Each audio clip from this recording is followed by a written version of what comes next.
And ఇంకొకటి కూడా మీ జేబులకు వెళ్ళి ఇస్తున్నారా అని కేంద్ర ప్రభుత్వాన్ని డిమాండ్ చేస్తున్నారు. మరి రాష్ట్ర ప్రభుత్వం ఏమన్నా వాళ్ళ జేబులకు వెళ్ళి ఇస్తుందా అండి? ఏదైనా ప్రజలు కట్టే సొమ్మే కదా, ఏదైనా ప్రజల సొమ్మే.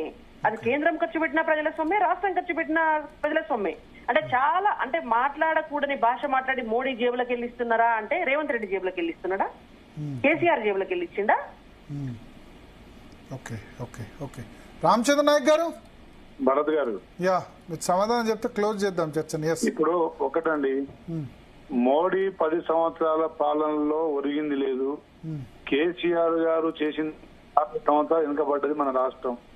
ఇప్పుడు మొన్న గత సంవత్సరం వరదలు ఖమ్మం, మా డోర్నకల్, మహబూబాద్ పరిసర ప్రాంతాల్లో ఒకే ఒక రాత్రికి దాదాపు 150 చెరువులు, దాదాపు మరి బ్రిడ్జిలు అన్ని డ్యామేజ్ అయినాయి. 5,000 కోట్ల నష్టం జరిగిందని చెప్పేసి కేంద్ర కమిటీ వచ్చి మొత్తం ఎంక్వైరీ చేసుకొని రిపోర్ట్ చేసుకొని పోయినాక వాళ్ళు ఇచ్చింది కేవలం 400 కోట్లండి. ఇప్పుడు వాళ్ళు ఒకసారి కేంద్ర ప్రభుత్వం తెలంగాణ మీద ఎంత వివక్షత చూపిస్తుందని మీరు అర్థం చేసుకోండి. అదే విధంగా మన దగ్గర ఇరిగేషన్ ప్రాజెక్టులన్నీ దేవాదుల ఫేజ్ 2, ఫేజ్ 3, సమ్మక్క సారక్క, తుపాకులగూడెం, అదే విధంగా మరి తుమ్మిడిహట్టి, అక్కడ నెట్టంపాడు, కల్వకుర్తి, ఎస్ఎల్బిసి అన్ని పెండింగ్ ఉన్నాయి. మన ప్రాజెక్టులు ఎందుకు కంప్లీట్ కావట్లేదు? ఆంధ్ర ప్రాజెక్టులకు పర్యావరణ క్లియరెన్స్ కానీ లేదంటే ప్రత్యేక ప్యాకేజీలు కానీ ఎందుకు అంత ప్రేమ ఆంధ్ర మీద వాళ్ళ? అంటే ఒక్కసారి ఆలోచించండి. ఈ రోజు రుద్రమ్మ గారు చెప్పినా ఎవరు చెప్పినా వాస్తవాలు ప్రజలన్నీ గమనిస్తా ఉన్నారు. ప్రజాక్షేత్రంలో బీజేపీకి, టీఆర్ఎస్ కి రేపు భవిష్యత్తు ఉండదని చెప్పేసి మా ముఖ్యమంత్రి గారు ధీమాతో ఉన్నారు. మేము కూడా మేము ప్రజల పక్షాన్ని నిలబడ్డాం. ఈ రోజు ఏ ఆర్థిక సంస్కరణలు చేసినా, ఏ ఆర్థిక మరి విధానాలు మేము అవలంబించినా అంతిమ లక్ష్యం మా మానవ అభివృద్ధి, రాష్ట్ర అభివృద్ధి తప్ప రెండోది కాదు. ఓకే ఓకే ఓకే సో రాణి రుద్రమ్మ గారు, భరత్ గారు వారేమన్నారు నాకు వినిపించట్లేదు, చెప్పండి. ఆయన బేసిక్ గా ఒకటేందంటే, సరే ఈ ఆర్గ్యుమెంట్స్ అన్ని ఎట్లా ఉన్నా సరే, మేము వాళ్ళు 10 సంవత్సరాలు ఉన్నారు, మీరు 10 సంవత్సరాలు ఉన్నారు, 20 నెలలు ఉన్నాం. ఈ 20 నెలల్లో మేము చేసి చూపించింది చాలా ఎక్కువ అని అంటున్నారు. మా ద్వారా అయిన పనులు ఎక్కువ ఉన్న టర్మ్ ప్రకారం చూస్తే. ఇప్పుడు ఎక్కువ తక్కువ ప్రజలు డిసైడ్ చేస్తారు. 100 సీట్లు అంటారు రేవంత్ రెడ్డి. ఏమంటారు?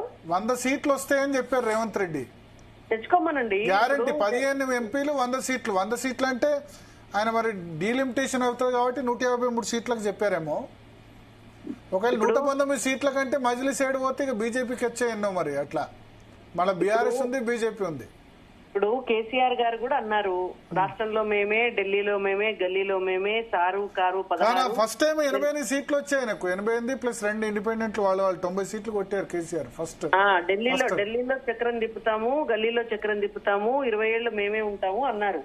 అనుకున్నంత మాత్రాన అయిందా? అంటే రేవంత్ రెడ్డి పదే చెప్తున్నారు, తెలంగాణ ప్రజలు 10 సంవత్సరాలు ఇస్తారు ఎవరికి ఇచ్చినా అని అంటారు. అంటే వాళ్ళ ఆశిస్తే తప్పే ఉందండి, ఆశించనియండి. అసలు వాళ్ళ ఆశపడ్డానికి అమలు చేసే హామీలకు పొంతన ఉండాలి కదా. అవి పొంతన ఉన్నప్పుడు ప్రజలు నిర్ణయిస్తారు. అంతే తప్ప ఇవాళ ఆశపడితే ఆశపడి మేము కూడా చెప్తాం మాకు 100 వస్తాయని. దానికి అడ్డం ఏముందండి? మాకు కూడా ఆయన 100 అన్నాడు, నేను 119 వస్తాయని చెప్తా. ఏమవుతుంది? చెప్పినంత మాత్రాన ఏమవుతుంది?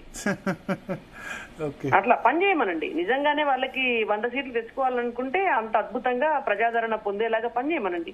Okay okay okay thank you Rani Rudramma గారు, రామచంద్ర నాయక్ గారు. మొత్తానికి రెహనా ఒకటి, నిన్న ఎల్బీ స్టేడియం సభలో రేవంత్ రెడ్డి చేసిన కామెంట్స్ అవన్నీ చూసిన తర్వాత ఇవాళ కేటీఆర్ మళ్ళీ ప్రెస్ మీట్ పెట్టి 72 గంటలు సమయం ఇస్తున్నాం మీకు, ఎందుకంటే లాస్ట్ టైం ప్రిపేర్ కాలేదు అని చెప్పారు కాళేశ్వరం విషయంలో, కాబట్టి ప్రిపేర్ అయ్యారా ఏ విషయం మీద అయినా నేను రెడీ, చర్చకు రెడీ అని కేసీఆర్కు కిషన్ రెడ్డి సవాల్ విసిరితే కేటీఆర్ స్పందించారు.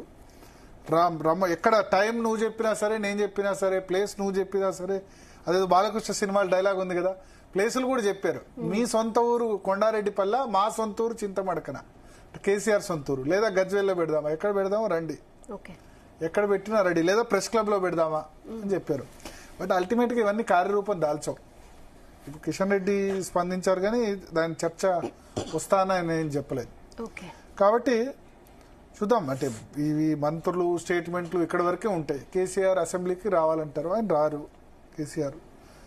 బహుశా సంవత్సరంలో 2 రోజులు రావచ్చు. గవర్నర్ స్పీచ్ రోజు, బడ్జెట్ ప్రవేశపెట్టే రోజు కేసీఆర్ అసెంబ్లీకి అటెండ్ అవుతారు. ఎందుకంటే ఆ రోజు ఇంకా వేరే ఎజెండా ఏముండదు. గవర్నర్ స్పీచ్ రోజు గవర్నర్ స్పీచ్ చేసుకొని సభ వాయిదా పడుతుంది. బడ్జెట్ ప్రవేశపెట్టిన రోజు కూడా బడ్జెట్ ప్రవేశపెడతారు.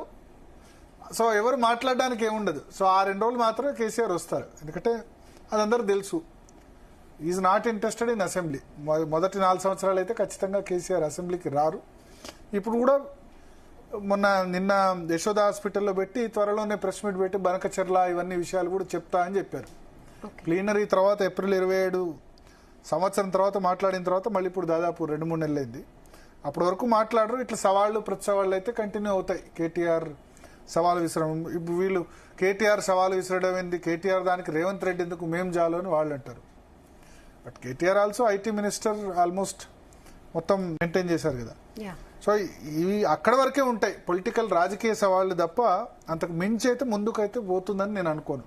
నిజంగా ఇద్దరు నేతలు చర్చ దాకా పోయింది చాలా తక్కువ. అమెరికాలో ఉంటుంది ఇట్లా యుఎస్ ప్రెసిడెంట్ ఎలక్షన్ అప్పుడు మీకు జో బిడెన్ వర్సెస్ ట్రంప్ అట్లా టెలివిజన్ చర్చలు ఉంటాయి ఖచ్చితంగా.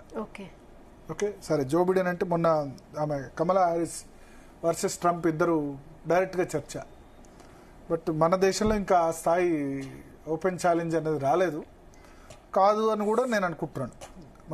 ఈవెన్ ముఖ్యమంత్రి స్థాయిలో కూడా కాదు, ఈవెన్ ఎమ్మెల్యే స్థాయిలో ఛాలెంజ్ విసురుకుంటేనే పోలీసులు అరెస్ట్ చేసుకుంటున్న పరిస్థితి. నువ్వు నేను చర్చకు వద్దామా అక్కడికి వద్దామని.